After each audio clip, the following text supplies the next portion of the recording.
বসুধৈব কুটুম্বকম, বিশ্ব একটি পরিবার। ভারত শরণাতীত কাল থেকেই এই ধারণায় বিশ্বাসী। বিশ্বকে আপন করে নেওয়ার এই বাসনার কারণে গোটা বিশ্ব একদিন হাজির হয়েছিল ভারতের দোরগোড়ায়। তাদের অনেকেই ফিরে গিয়েছেন, অনেকেই মিশে রয়েছেন এদেশের মাটিতে, রেখে গিয়েছেন নিজেদের ভাষা, সংস্কৃতি, ধর্ম, পোশাক এবং খাবার। ভারত তার নিজস্বতা দিয়ে সেই সব কিছুকেই ভারতীয় করে নিয়েছে।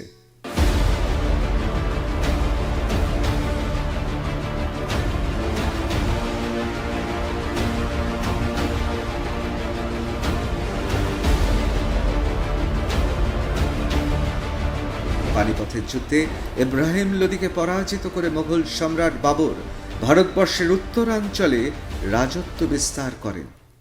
সেই সময় উত্তর ভারতের অধিবাসীরা মূলত নিরামিষাশী ছিলেন। বাবর তার রসনা তৃপ্তির জন্য সেই সময় পারস্য থেকে বাবুর্চিদের নিয়ে আসেন। পরবর্তীকালে বাবর তার রন্ধনশালায় স্থানীয় বাবুর্চিদের রাখতে শুরু করেন। এই বাবুর্চিরা স্থানীয় মশলাপাতি সহযোগে পার্সি খাবার ভারতীয় পদ্ধতিতে রান্না করা শুরু করেন, আর এইভাবেই মোগলাই খাবারের জন্ম হয়। বিরিয়ানির কথাই ধরা যাক। খাদ্য গবেষক ও ঐতিহাসিকদের মতে এটি আদতে পারসিক খাদ্য। পারস্যের দই মাখানো মাংস ও ভারতের মশলা ভাত মিশে মুঘলদের রান্নাঘরে আজকের বিরিয়ানির জন্ম নেয়। মুঘল সাম্রাজ্যের প্রতিষ্ঠাতা সম্রাট বাবর ভুলতে পারেননি তার পিতৃভূমি সামারকান্দকে। উজবেক ও ইন্দো পার্সিয়ান রন্ধন প্রণালীর স্পষ্ট ছাপ পাওয়া যায় মুঘল খাবারে। হুমায়ুন খিচুড়ি খেতে ভালোবাসতেন। হুমায়ুনের স্ত্রী হামিদা রান্নার মধ্যে শুকনো ফল ও জাফরান ব্যবহার শুরু করেন প্রথম, এবং তা ক্রমশ জনপ্রিয় হয়ে ওঠে। হুমায়ুন বিভিন্ন ধরনের শরবত খেতেও ভালোবাসতেন। তার সময় রাজকর্মচারীরা পাহাড় থেকে বরফ নিয়ে আসতেন। হুমায়ুন বরফ দিয়ে ফলের রসের নানা রকম শরবত খেতেন। তবে মোগলাই খানাকে উচ্চতার শিখরে পৌঁছে দিয়েছিলেন মুঘল সম্রাট আকবর। আকবরের রন্ধনশালার রাঁধুনিদের রীতিমতো রান্নার পরীক্ষা দিতে হতো। আকবর বহু বিবাহ করেন, ফলে তার বিভিন্ন স্ত্রীর পছন্দের খাবার তৈরি করতে দেশের বিভিন্ন প্রান্ত থেকে বাবুর্চিরা এসেছিলেন। মুঘল হেসেলে ছাগলের মাংস ঢোকে তার আমলে। মুর্গ মুসাল্লাম এবং নবরত্ন কোরমা আকবরের জমানার ফসল। এছাড়াও আকবরের স্ত্রী যোধাবাই মুঘল রান্নাঘরে পঞ্চরত্ন ডাল চালু করেছিলেন বলে মনে করা হয়।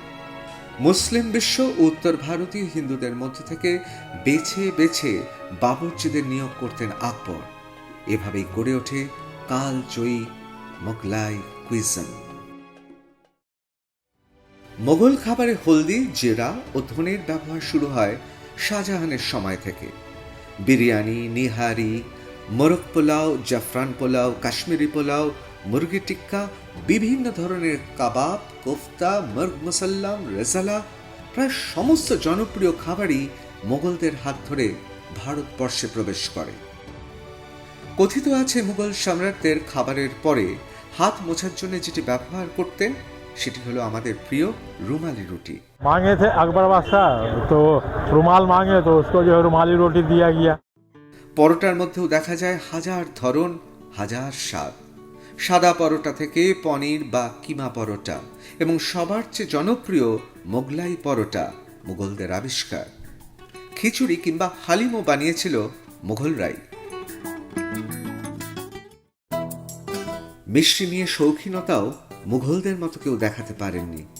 ফেরনি, ফালুদা, হালুয়া, জিলাপি, গোলাপজাম, কুলফি, শাহী টুকরা সব এসেছে মুঘলদের থেকে। নানা রকম বাদাম, কিশমিশ, ফল, খেজুরের মতো উপকরণের ব্যবহারে এসব মিষ্টি পায় আলাদা স্বাদ, আলাদা বৈচিত্র্য।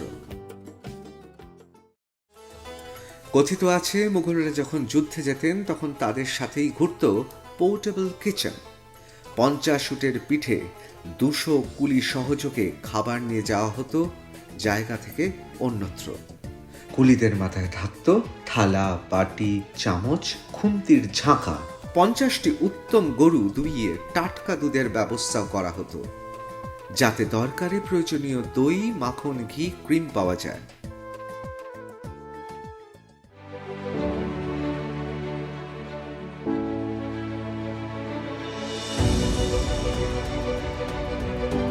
মুঘলদের প্রিয় জায়গা ছিল কাশ্মীর, বিশেষত গরমের সময়। এই কাশ্মীরেই স্থানীয় কায়দার সাথে মিলে একটি খাবার হয়ে উঠল নিখুঁত। সেটির নাম রোগান জোশ।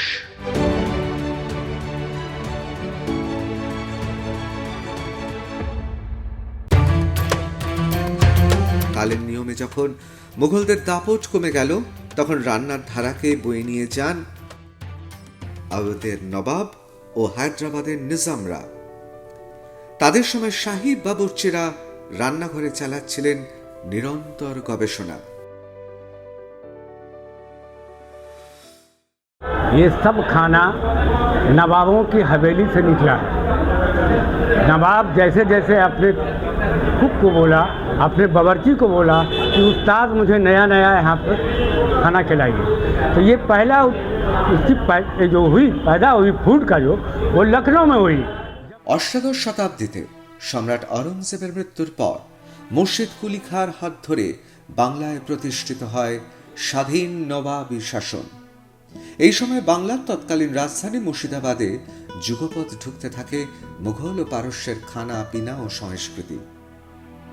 মধ্যযুগের বাংলার রাজধানী হিসেবে পূর্ববঙ্গে ঢাকার গুরুত্ব বাড়ায় মুঘল সম্রাটদের পছন্দের খাবারে যুক্ত হয়েছিল ঢাকাই খাবারের, বিশেষত মাছের নিত্য নতুন পদ।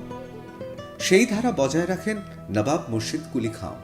ইলিশ মাছ তিনি এতটাই পছন্দ করতেন যে তার বাবুর্চিদের কাছে ইলিশের নানা রকম পদ তৈরির আবদার করতেন। নবাবের পছন্দের একটি পদের নাম ছিল ইলিশ মাছের মাহি পোলাও। সেই সব দিন আর নেই ঠিকই, তবু আজও Zakaria street, Dharmatala, new market সহ কলকাতার বিভিন্ন প্রান্তে রেস্তোরাঁ ও হোটেলে পাকাপাকিভাবে জায়গা করে নিয়েছে নবাবী পদগুলি। রকমারি কাবাব, নিহারি, রাজালা, হালিমের খুশবু যে কোনো খাদ্যপ্রেমিককে আজও ফিরিয়ে নিয়ে যেতে পারে নবাবী যুগে।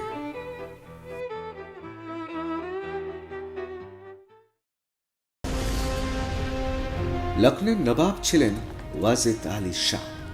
1856 সালে নবাবকে অযোধ্যা থেকে উৎখাত করেছিল ব্রিটিশরা।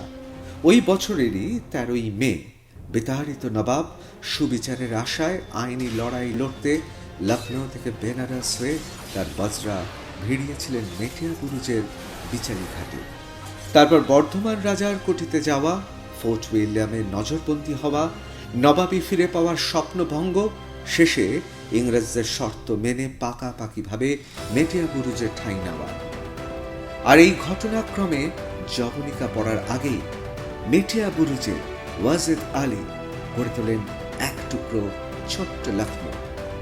জীবনের শেষ দিন পর্যন্ত এটাই ছিল তার ঠিকানা।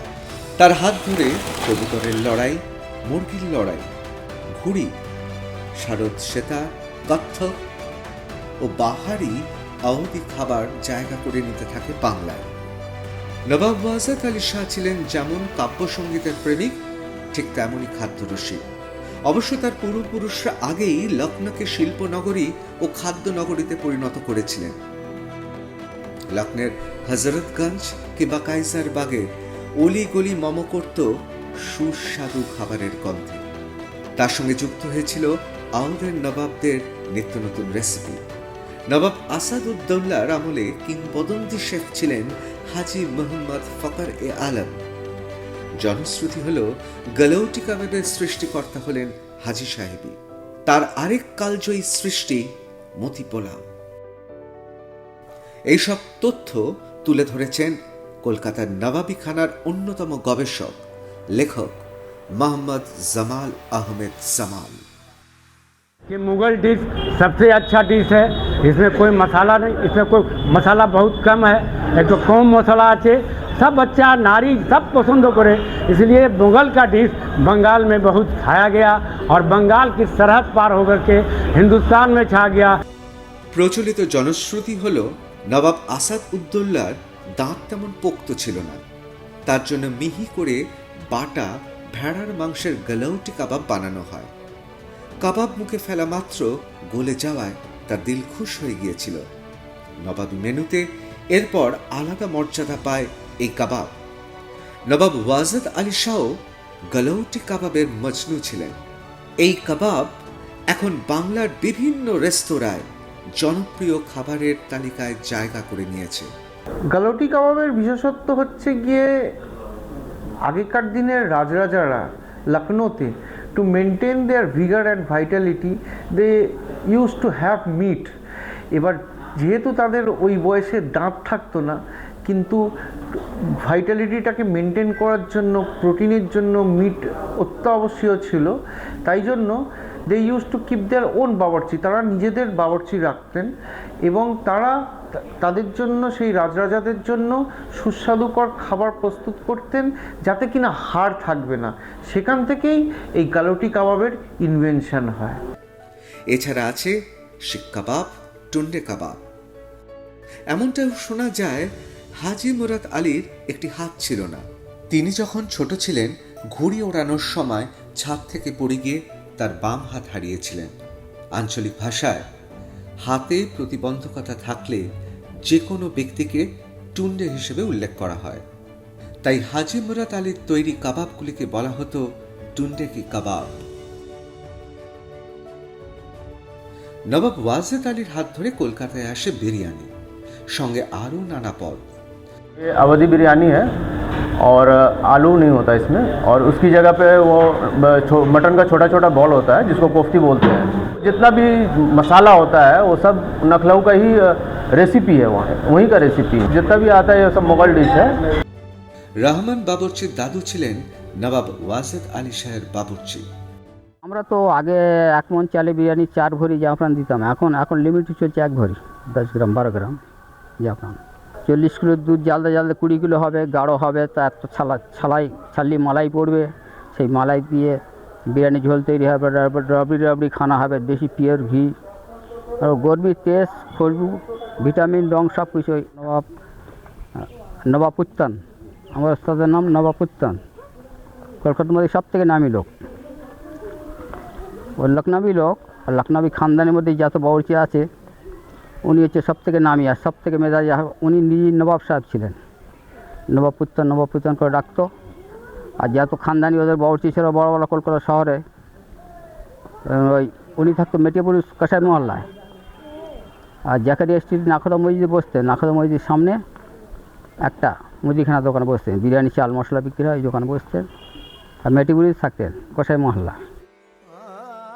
ওয়াজেদ আলীর সময় কলকাতায় প্রথম বিরিয়ানিতে আলু ব্যবহার করা হয়। ওয়াদের নবাবী ঘরানাকে আজ বাঁচিয়ে রাখার জন্য নবাব ওয়াজেদ আলী শাহের বংশধর মঞ্জিলাত ফাতেমা কলকাতায় গড়ে তুলেছেন আউদিখানার রেস্টুরেন্ট মঞ্জিলাত। ওয়াজেদ আলী শাহ নিজের হাফ লাইফ মানে হাফ জীবন কলকাতা শহরে বা মেটিয়াবুরুজে উনি থেকেছেন, কিন্তু আমরা জানি না এই কথাটা। এখনও অনেকজন কলকাতা শহরে জানে না যে ওয়াজেদ আলী শাহ একজন রাজা ছিলেন বা মেটিয়াবুরুজে ওনার বাস ছিল, উনি কি করেছেন, ছোট লখনৌ একটা ক্রিয়েট করেছেন।